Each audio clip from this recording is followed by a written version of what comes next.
Hello and welcome to the Keyboard Chronicles, a podcast for keyboard players of the gigging variety. I'm your host, David Holloway, and it's brilliant to be here as always with you. My podcasting brother-in-arms, Paul Bindig, is here with me. How are you, Paul? I'm great, thanks, David, and excited to be here again. Yes, and we're both doing this on a Sunday night. I don't know about you, Paul, but it's raining like hell here, so it's nice to be inside doing something fun. I love any time I spend with you, David, doing the podcast. So it could be rain, hail, snow, sleet, or blazing sunshine outside. But if I'm inside with you, talking to our guests, I'm a happy guy. I'm just looking around for the studio bucket. Where's the studio bucket?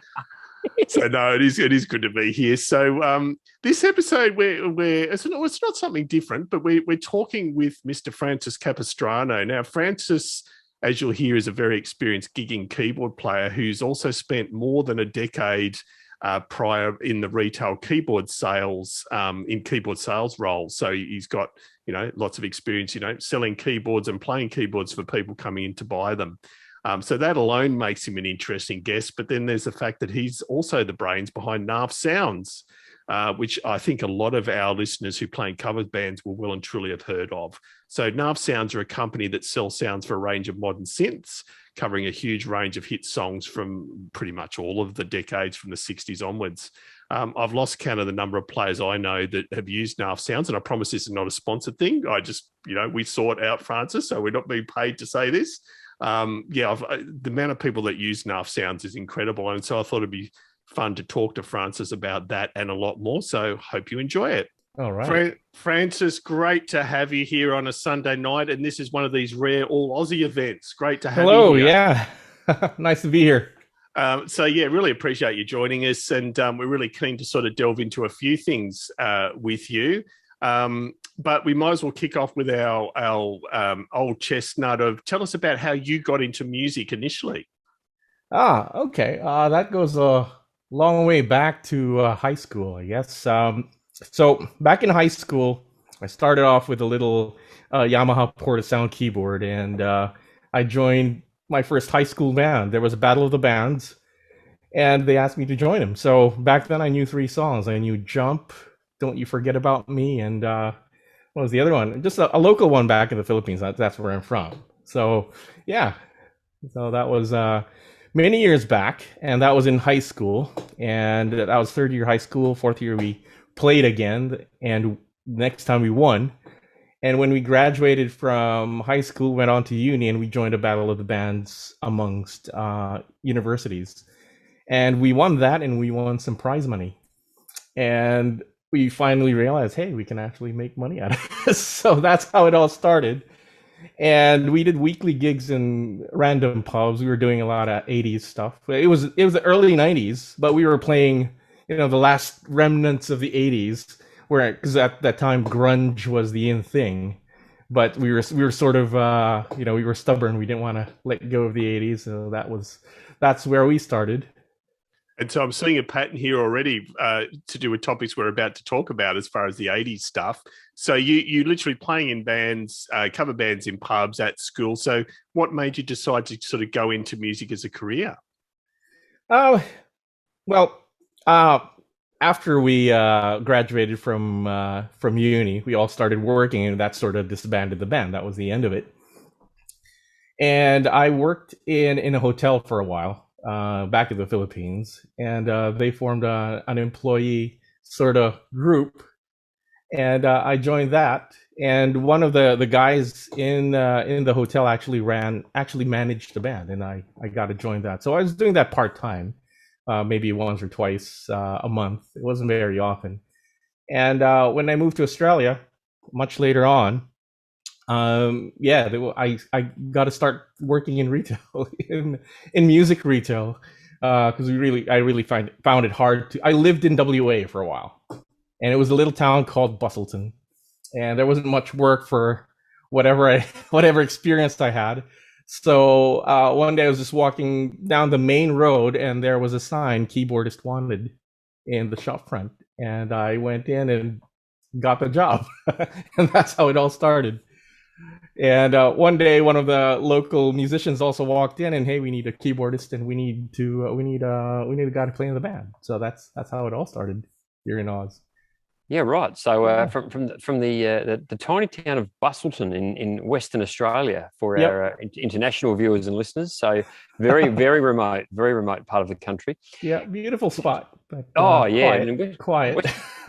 yeah, Western Australia is an amazing part of the world. Actually, for Mm. those that have visited, it's a remote, beautiful, rugged, wild, and dangerous. From that start at Bustleton, and we know you've had a long and successful career in music retail as well. How did that develop? And what? Yeah, How have so you found that? it was a little shop in Bustleton, Mm. and being a small town, and during winter the place was dead. So eventually it closed down, and I got hired in the next town in Bunbury. I don't know if you're familiar with that. So it's slightly bigger, almost a city.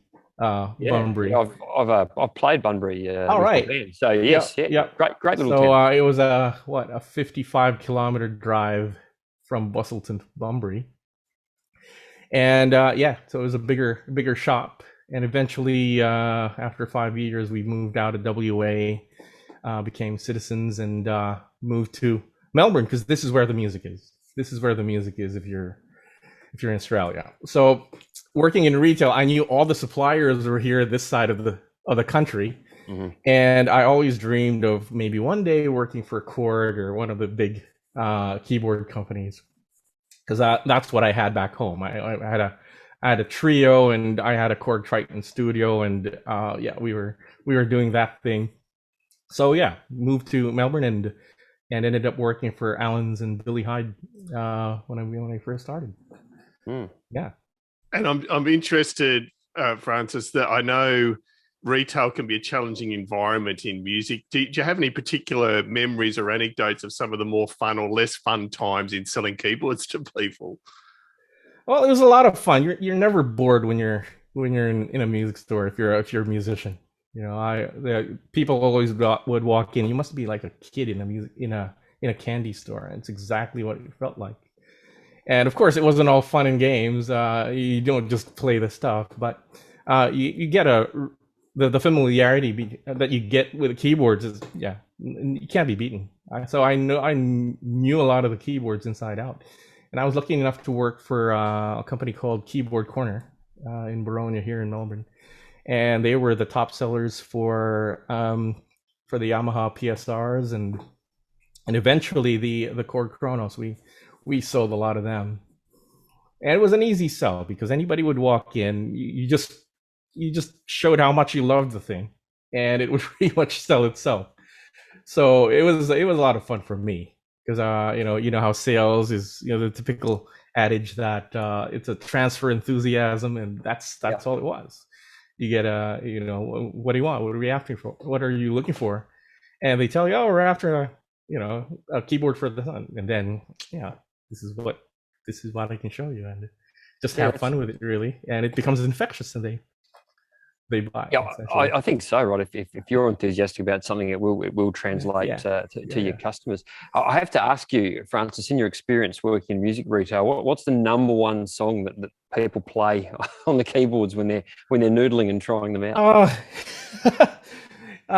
It used to be the For Release, right? That used to be my early years in retail. That was what everybody played. But when that movie came out, the Twilight series came out, and there was a theme. Mm-hmm. And yeah, that everybody who walked in just played that song. And yeah, as much as tempting as it was to put up a sign, no For Release, or no river runs through it. It helped sell the keyboard. So you don't stop people from doing that. Of course not. Yeah. But yeah, that was the common thing. I had my favorite demo songs, and they're the ones that I have in my pack. So, like Jump, of course, everybody loves that. One Vision by Queen. Yes. Yeah. And I'd always dial up a sound on the Kronos, the orchestral one. So you start off just playing softly, and then you just surprise them with all the timpanis and the big sounds. Yeah, nice. Play the Batman theme or the Superman theme or whatever.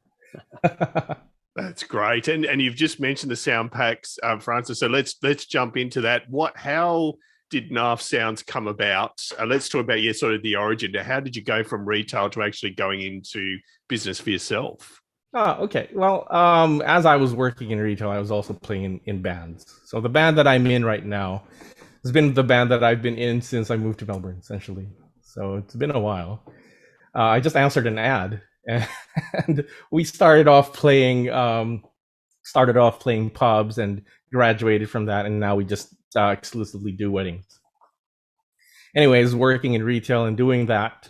So when you play in a band, obviously you prepare your keyboard and get the sounds right, and that's always been my thing was getting the sounds right for the song. You know, there's really two schools of thought when it comes to playing keys. There are the guys who play pure keyboards, just pianos, electric pianos, organs, claves. That's it. And maybe the occasional strings and brass. And they're the guys who play the original, recordings, or as close to that as possible. So I'm of that school of playing, I guess.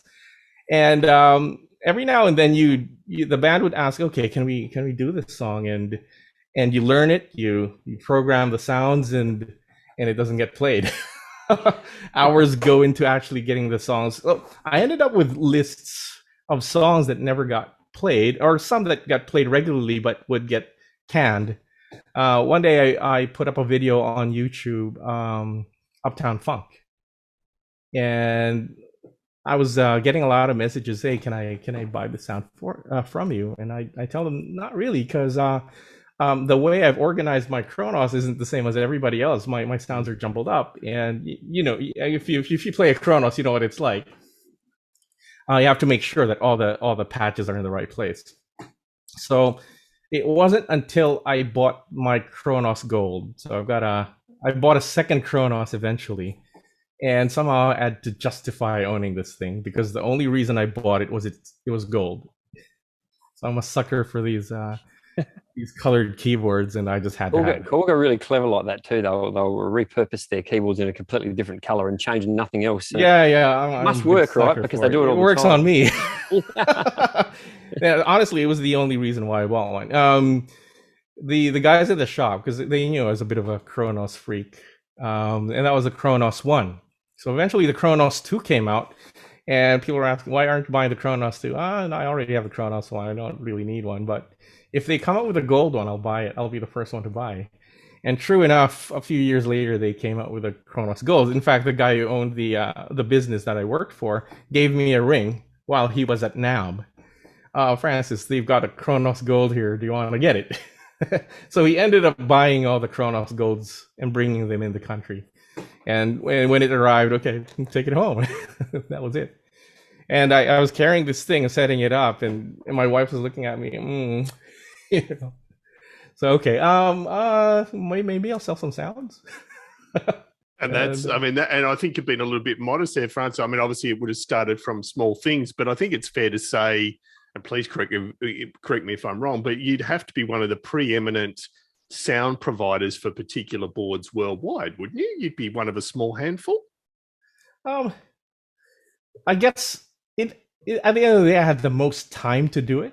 Yeah, that's and I already had a bit of a list when I started, and so I was doing this right after work, and how it started was because I also run a Facebook group. Back when the Kronos was released, I was working for Allen's. I put up I was doing workshops in the shop itself, and it was called the Kronos Enthusiast Workshops. In Q, that's where the branch of Allen's Billy Hyde was. It was Allen's Billy Hyde Q. So we created this workshop thing called Kronos Enthusiast Workshops, KEWQ. And a Facebook group came out of that, and eventually Allen's closed down, and that group went on. So when I started Narf Sounds, I just said, hey, I've got these cover sounds that I've got. Who wants to, I've got 20 of them right now. In a few months, I'll have 50, and you can get them for X amount of dollars. And so people would just email me. Well, whoever's interested, email me, and then I'll send you the link, and then I'll send you the PayPal and whatever. And eventually, this is too much work, and maybe I'll just do a landing page I just got a Wix website, and that's how it started.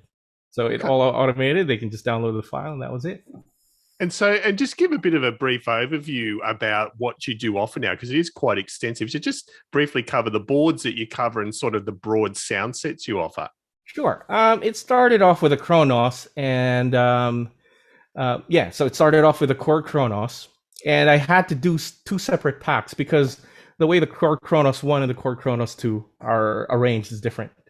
So initially I had to arrange them so that it would be compatible for both machines. And I started off with what was called the Session Gig Collection, because that's what it was. It was a collection of songs that I used for my session gigs.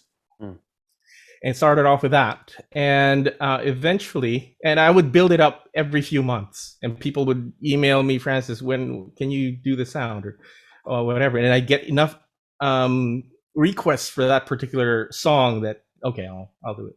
And then after the Kronos came the montage, the Yamaha montage. Back then, before I bought the montage, I was Korg only. I wouldn't touch any other keyboard. And I went back to the Philippines and watched my friend. She played a concert, and her keyboardist was pretty amazing, and he had a montage. So I got a montage from the shop that I was working in. It was funny because the montage that I had, my first montage, was one that I had sold to a customer. But I sold a Kronos to the customer, but I wasn't around when he came in to buy. So he ended up buying a montage. Somebody talked him into buying the montage. A week later, he comes back, and no, I should have bought a Kronos. So he came back to me and got the Kronos, returned the montage, and I ended up buying his montage. That's how it started. And so that's when you had to say to your wife, I'm now going to make more sounds. Exactly. Yeah. Well, I heard this guy in the Philippines, and I was amazed. And I looked at, I checked out the Facebook groups, and there was a pretty healthy group on Facebook, and it was a really nice community.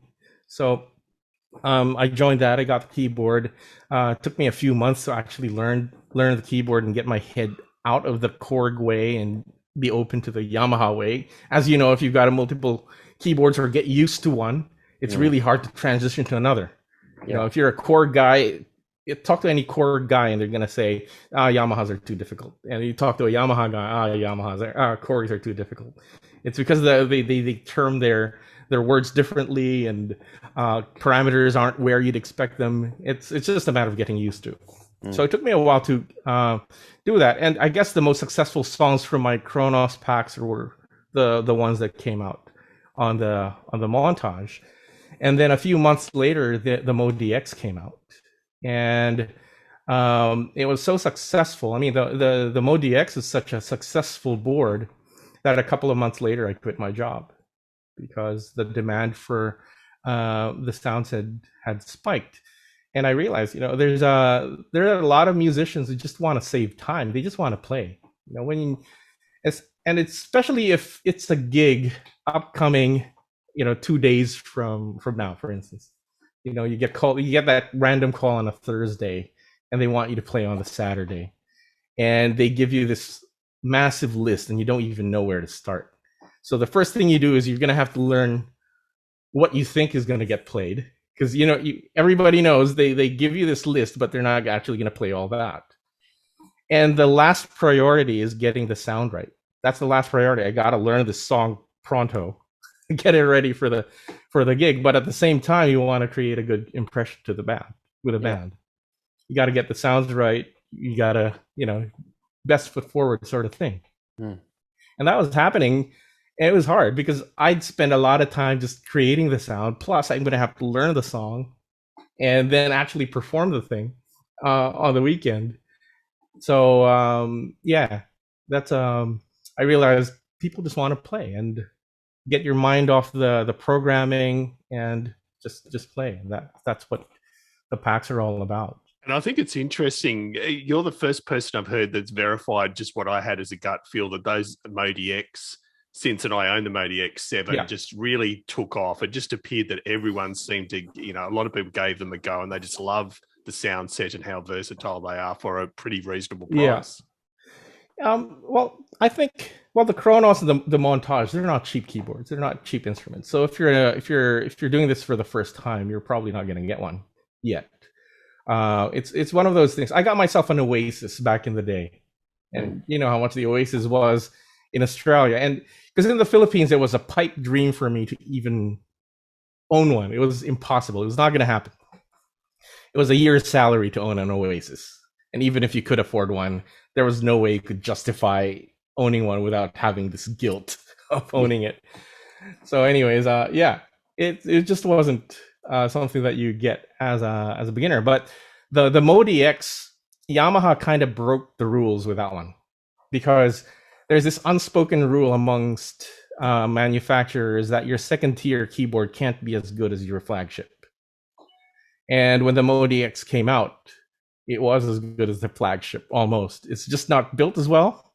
But as far as the brains and the sounds and the controls and the functions go, it's pretty much a baby Montage, a smaller Montage. It even had the touchscreen. The interface was exactly the same. And most importantly, you could load Montage sounds in a Modi X. So yeah, that's how it was. Yeah, I mean, that's an amazing feature of the Modi X, is the ability the compatibility with the Montage. Yeah, and I've been telling, because I see it a lot. A lot of people actually upgrade from a Modi X to a Montage. So it's sort of your gateway drug to a better keyboard. And it's that was a big win for Yamaha. Yeah, cool. So you mentioned, Francis, you got to a point where the demand was such that you quit your day job and focused on Naf Sounds. Yeah. Building up the business, what have been some of the biggest challenges, and what's that journey been like for you? It wasn't an overnight thing. It simmered for a couple of years before I ended up doing that. It started off. It was an augmentation to the income that I was getting, and also a lot of the growth was word of mouth. You can advertise all you want, but it's really the users being happy with a product before whether they'd recommend it or buy again.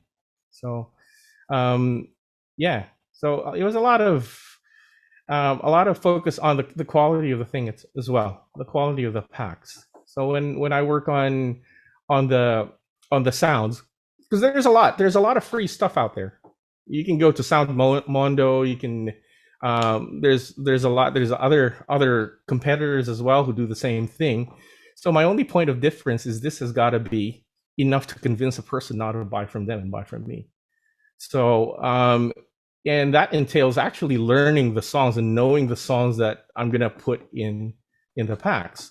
So I developed a bit of a routine. Whenever I'd be building a pack, I'd spend a good day just listening to the song over and over. Whether I actually jot down notes or have mental notes.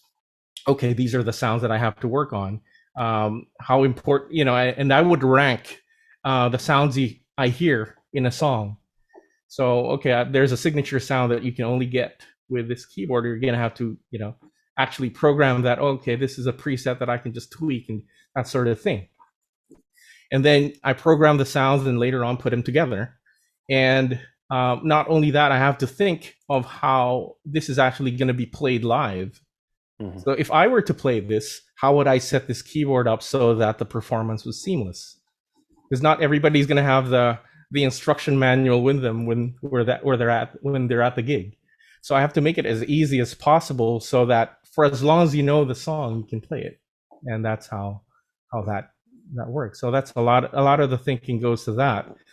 And of course, I got to show people that it is playable by making the demos. And I started off with and you'll see it with if you go to YouTube and check out my earlier stuff. It was just my iPhone. I hooked up my iPhone. I'd prop it beside me, and I'd play the song. and then later on it became I've had a better setup. I have a top camera, and you can actually see the sounds being played. But essentially, the end result is for you as a keyboard player. If you're getting those sounds, all you want to do is play on stage and actually enjoy the music. Take that part of actually having to program. I can focus on just learning the song and just playing it, and ultimately you're there to entertain, And the guys who buy the sound, they tell me, "Hey, Francis, some people would come to me telling me how good I sounded. So great, I'm really happy that it worked for you, because that's what it's for." And you're right. Entertainment's the core of it. And I mean, you've continued to entertain yourself, Francis. So you're still, as you said, in a band that you've been in for a lot of years, playing wedding gigs. How you're a busy gigging player. What sort of music are you now playing? I imagine it's highly varied, being wedding material. Well, I have my my regular band. We're called Salacious. So we've been around since 2012. We started off just doing the mostly R&B. And then later on we got the wedding scene, and that's, most of the clients want that sort of music. A lot of the Alicia Keys, a lot of the older Michael Jackson ones, and that sort of genre. And I also joined a group called the Baker Boys. So every now and then I'd get called and do a gig, and it's an interesting concept because sometimes I'd show up at the gig and I don't know anybody at the. So I'm going to interrupt there, Francis, because this is fascinating. I went to a wedding a few months back where the Baker Boys played, and I'm aware it's a totally rotating roster across. Is it multiple states? You're based in Victoria. Yes, I'm based in New South Wales, and I saw the Baker Boys on the south coast of New South Wales. Yeah. Amazing. And I can vouch for the fact the quality, I don't know who's responsible for choosing the musicians overall and the audition process, but such a high quality band. So they'd have the front men. So they're the singers. Most of the time they're also musicians. They'd also play an instrument. And they'd have their preferred musicians. And since I also have my other band, usually I'd get the fill-in stuff. And I'd show up in the list, and whoever agrees to do the gig first gets the gig, essentially. So I'd show up, and then I'm sure you've seen some of my posts and meeting the band for the first time.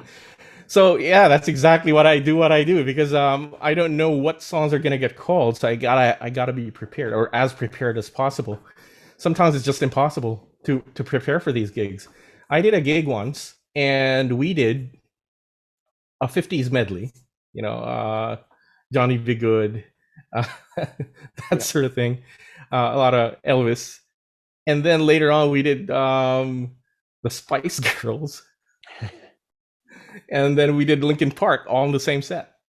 Wow. And that's what stood out for me. Sorry, and I'm sorry to interrupt again, but I mean, at this wedding, I think it was in the second set, they did 45 minutes of just a couple of minutes of each. So they must have knocked over in 45 minutes, 20 to 25 songs just in that bracket. Yeah. Yeah, it's really interesting. And it keeps you on your feet because sometimes you really don't know what's going to happen. And some of them have worked together for so long as well, and you're the odd man out.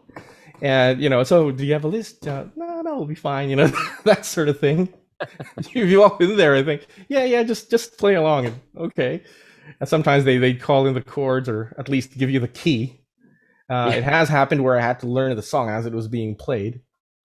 Or it happens wherein they're playing already and you still have no idea what's happening. So it keeps you on your feet. Sometimes it's a live, it's a live audience. You've got a live audience, and it's a game of name that tune. And you just have to play it and get the rest. So that's. Well, I was going to say, Francis, I think the next logical question then is what's the preferred rig for these situations? So you as a regular gear, what do you take with you to give you the best chance? Well, I've always been taking my Kronos. The Kronos one has always been my go-to keyboard. Every now and then I'd have a second keyboard, whether it's just a controller So sometimes I'd split my Kronos to have a second board and have a different sound on that played through the Kronos and the Kronos itself. Or I'd grab one of the montage, or I usually have a different board at the bottom and on top. But my go-to, if I had to choose just one, it would be the Kronos. And because of setlist mode, you do have a Kronos as well. You're yeah, so I'm a previous owner, and Paul's definitely Paul's a Korg man. right. I don't use the Kronos now, but I've used them often, backline and that sort of thing. It's setlist mode that really stands out, because I think the most important feature of any keyboard, if in live especially, is the ability to choose your sound as quickly as you need it, when you need it. That moment you have to have it. Now, back in the day, back in the 90s, you had your 32 or 64 patches on your keyboard. It wasn't such a big deal, and you'd have your set list written down, and you'd probably have your patches written down as well beside the song names, right? So it's like A16, that would be, or A13, that would be electric piano or whatever. And now the keyboards are more sophisticated, but the sound selection hasn't really improved with a lot of them. But the Kronos has actually addressed that. They've produced setlist mode, and you can organize your sounds according to your show, and it also enables you to write down your charts in the board itself. So that enabled me to take more gigs, because I can confidently refer to just the keyboard if a rogue song gets called. Okay, I've got the sound for that. I even have the charts for that. So it all boils down to how many songs can you play now, if you have to. So the board itself already has the stuff in it. So that's my go-to. And as a player that's played a lot of gigs yourself, I mean, are there things that you'd like to pass on to, say, younger players just coming into the industry? What have you learned that you go, if I had my life to do over again, this is how I'd approach it differently? Learn as many songs as you can. Keep your mind open to different styles. I started off in a glam rock band. And we know how the songs go. You've got 3 chords. They're probably majors and minors. That's it. And it wasn't until I graduated from uni and started working that I even opened up to the idea of listening to jazz and blues and playing beyond your majors and minors and going through your chord extensions. And that's when it actually became fun, is when I started learning those stuff. So don't be bogged down by what you think is cool, and open your ears to other types of music. And and that'll open up your playing as well. And you also hear this. I don't know if you have, but we all are in this group called the keyboardists and cover bands. Yeah. And I'm sure out there's the keyboardist original bands. And they would probably have this condescending look, and you guys just play covers. But I can confidently say that a cover band player is probably a better player, because they've actually learned songs as they were played. And I go by the imitate, assimilate, innovate, right? Love it. So, and when you play in a cover band, you learn the song exactly as it is in the recording, but as you keep playing it, it evolves anyway. You end up, injecting your own style, and it's funny when you've freshly learned a song versus you playing it years and years later, it almost sounds completely different when you compare it, because you've injected your own flavor to it and your own style, and the entire band would have lent their own styles to the music as well.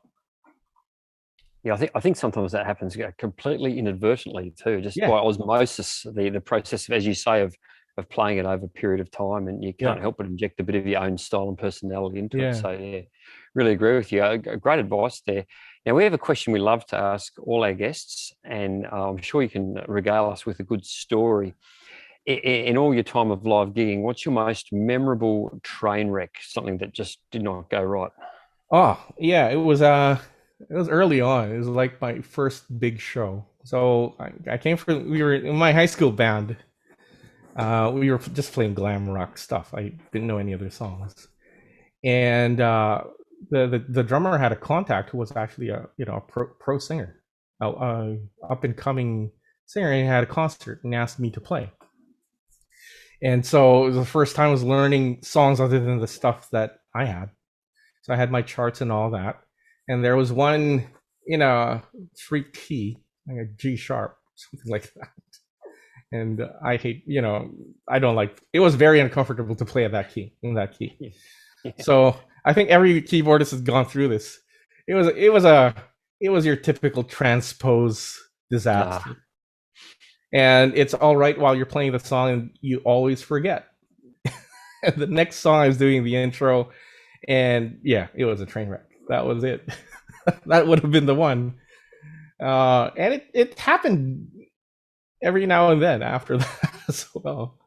And that's another reason why I love the Kronos, because that doesn't happen on a Kronos. Because the Kronos, you can transpose the actual set list slot. Yeah.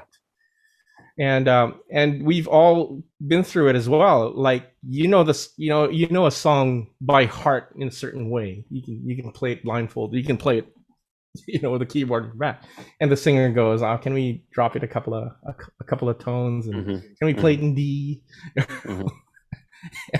and you're like, "I'm not going to learn this in a different key. I'm going to play it the way I've always played. I'll just transpose it." So yeah, that's why I love the Kronos. Yeah, good one. And yes, we did get quite a few transpose stories, and Paul and I both lived that one ourselves. Yeah. I think everybody's all been there. Another one was never. Well, I used to play in a band where I had backing tracks on my keyboard. I recorded the backing tracks on the keyboard itself, the Korg Triton Studio. I had two singers, and my advice was never put the start-stop button beside your sustain pedal. So I used to trigger my switch using a pedal, and yeah. No, that's one we haven't heard before. That's great. I love that. So 1 MIDI CC message to cause disaster. Yep. You start a song like in the middle of something else, or stop the song while everybody's into it. So, that's great. I love that. That's excellent. And one of our other regular questions, Francis, is tagging a keyboard player. So you may not be that aware of who we've interviewed before, but that's fine as well. If you had the choice of hearing the life story of another keyboard player, who would you be interested in hearing? I don't know if he's in the group. He's the demo guy for he's the Korg UK demonstrator. His name's Luke Edwards. Oh, he's a fabulous player. Yes, he's an amazing player, and he just knows how to show off the keyboards. And it's pretty inspiring, actually. And good suggestion. Thank you. Yeah. So if you can chase him out, that would be fantastic. Because you know how these keyboard companies, when they do their demos, right? It's always some random thing. They never actually play covers. For some reason, they're afraid to breach copyright or whatever. I think it's silly, but Luke just plays the song. He plays the songs, and exactly the way it's played. He has this wonderful rendition of the Rocky training montage, and it's just like, wow, that's inspiring. Yeah. So he's got some great videos. He's got a really good one. I think if it's Indiana Jones and the Temple of Doom theme on the Korg Chrome. He's very, very good. Yeah, he had one of Batman as well. And I think he's responsible for a lot of the sounds in the King Korg. Yeah. That's a So, great keyboard. Yeah. Fantastic. There you Thank you. So our next standard question, and we did give you a little bit of notice here, Francis. Your 5 desert island discs that you couldn't live without. That's hard. That was really hard. Yeah, I give it some thought. Although, I guess Maxwell, the R&B singer, and of course the stuff that I grew up with. I mean, the 80s stuff, the same stuff that I make sounds for. They're the ones. Your Ahas and Tears for Fears and all that. That's just that. Those are the songs that got me into playing in the first place.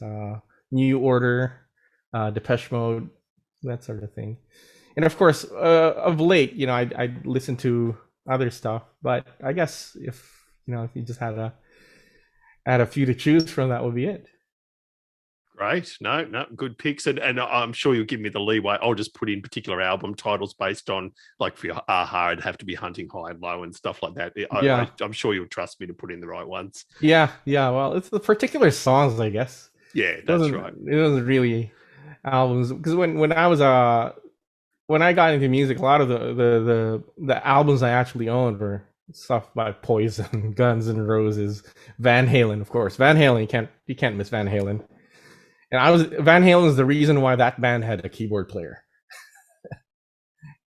They were Mr. Big, we'd play songs by them, even though there weren't any keyboards in some of the songs, and you just had to make it up. Those were the days when songs like what's this? Enter Sandman was the thing, and then soon after that was Nirvana. So songs with no keyboards. But yeah, we play songs where there were keyboards in it. So your Bon Jovis and your your Van Halen's got played. No, that's great. No, good picks. And our final question, Francis, is the quick fire 10. Well, it's actually 10 questions, but just very short answers on some topics totally pertinent to keyboard players. So Paul and I will just fire ones at you and just answer as short and sharp as you can. Mm-hmm. First question, stereo or mono? Stereo. Or at least hear it in stereo. If you can't. Yeah, great one. Sitting or standing? Sitting. Depends on the music. I used to stand all the time when I was doing the rock thing, but now I'd rather sit down. Cool. Keytars, sexy or an abomination? Only if you're fit. You can't play a keytar if you're out of shape. Agreed. That's why I don't. Transpose button or adjust on the fly? Transpose. I don't want to calculate on stage. I want to have fun and play the song. Yeah. I'm with you. Whatever gets the job done, I reckon. Yeah. Okay, next question. X stand or any other kind of stand? That's because I've got more stands than keyboards, and I've got all shapes and forms, and I would go for a neck stand if it was a one keyboard gig, and I would do that if I have a Kronos one. It's just it's an ultimate what is it? Their ultimate 1000, whatever it's called. But any other gig with two keyboards, it's got to be either V stand or a column stand. It's always a play on. Sorry, it's a long answer, but it's always a play on cost, stability, and the aesthetic. Yeah. Right. Well summarized, though. Yeah, we often talk about the perfect stand still doesn't exist. And portability, sorry. Portability, Yes. Yeah. Absolutely. Yeah. So last gig you attended as an audience member? Oh. It was a wedding. Yeah. Yeah. There you go. How good was the band? Were the band any good? They were good. Yeah. Oh, good. Yeah. It was probably just another lineup of the Baker Boys. Could have been. Very good. Best thing about live gigs? It's you just enjoy yourself. Well, we do weddings, so essentially you show up, you get fed, you play for a few minutes, go back on your seat. You're part of somebody's big day, so it's a lot of fun. And you made it special for them as well. So you have that feeling that, hey, I was a part of your special day, and I was part of the joy that was spread that day. Yeah, that's awesome. Yeah. Worst thing about live gigs? Packing up and actually getting there and setting up. The usual, it's all worth it. It's all worth it in the end. That's good. And name one thing you'd like to see invented that'd make your life as a keyboard player easier. I don't know. Helium-powered keyboards that lift themselves. Now that's actually great. That's one of the best answers push ever. A button, the balloons fly. I don't know. Somebody loaded from your car to the stage, I guess. Yeah. Other than that, no, I think keyboards do what they're meant to do. Okay, last question. Red keyboards, yes or no? I was going to say I could see one there in the background. There you go. That's your answer. Yeah. Yeah, definitely. The Nord stage is a monster keyboard. Yeah, I've got the red Kronos and the red SV1. So. Oh, there you go. And the red Kronos was purchased just because it was red. It was pure gear lust, that one. And is that the gold or just your original Kronos to your left? So I've got the original Kronos is downstairs in the closet, and it's ready to go when I gig. And I've got the gold. This is the reason why I had Narf Sounds, because I had to justify that. And then I've got the white montage. So I am a sucker for. So when a company comes up with a special color and everybody goes, it's nothing. It's this, it's the same keyboard, it's just a different color, and it's me frothing in the front of my computer wanting to buy it. I want that. So. Well, like I said before, it must work, or they wouldn't do it. So clearly, it works. Yeah, it works. Great stuff. Look, Franz, I can't thank you enough for taking the time. And as someone that's actually about to put some money into some Naf Sounds, because I'm sick of trying to come up with my own sounds, and I hear your demos and realize they're 10 times better.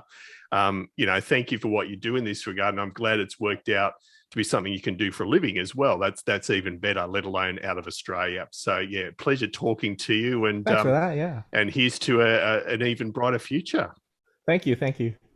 It's nothing new that I'm saying, Paul, but I enjoyed that.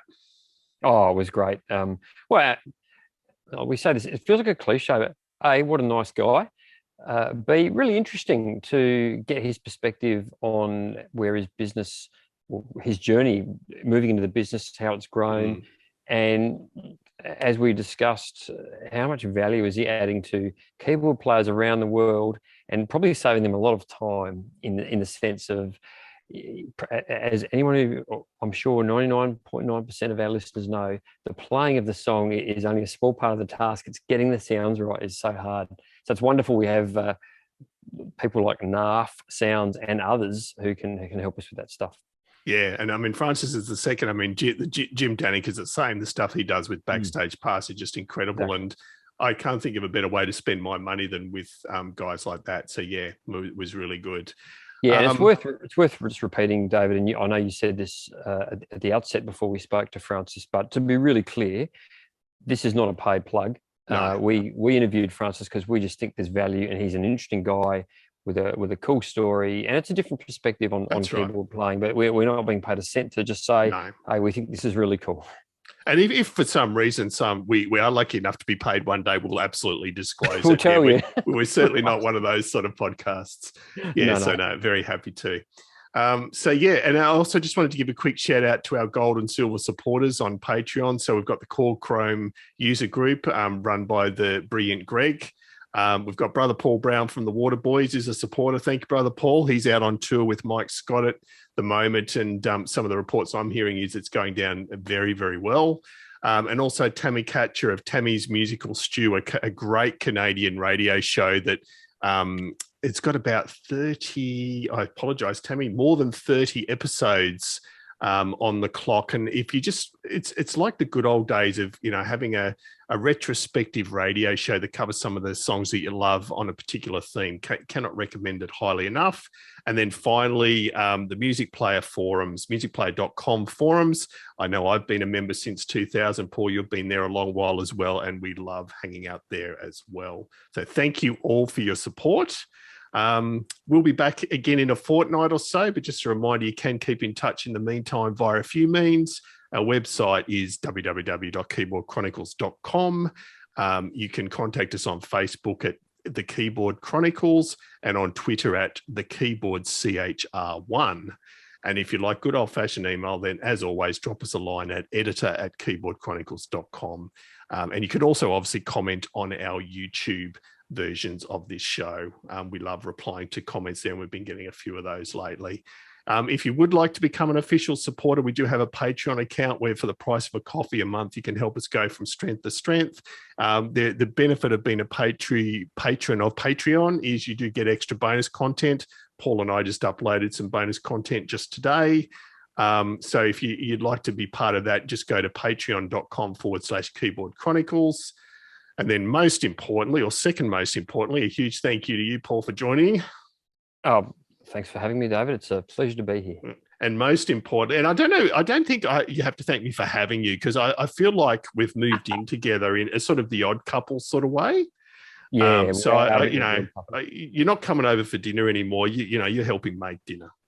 So excellent. Well, and you're probably a better cook than me too. Oh, I'm definitely not a better cook than you, but yeah, make sure there's beer in the fridge and I'll be around there in a heartbeat. That's right. And most importantly, thanks to all of you out there for listening and watching, and hope to see you back here next episode.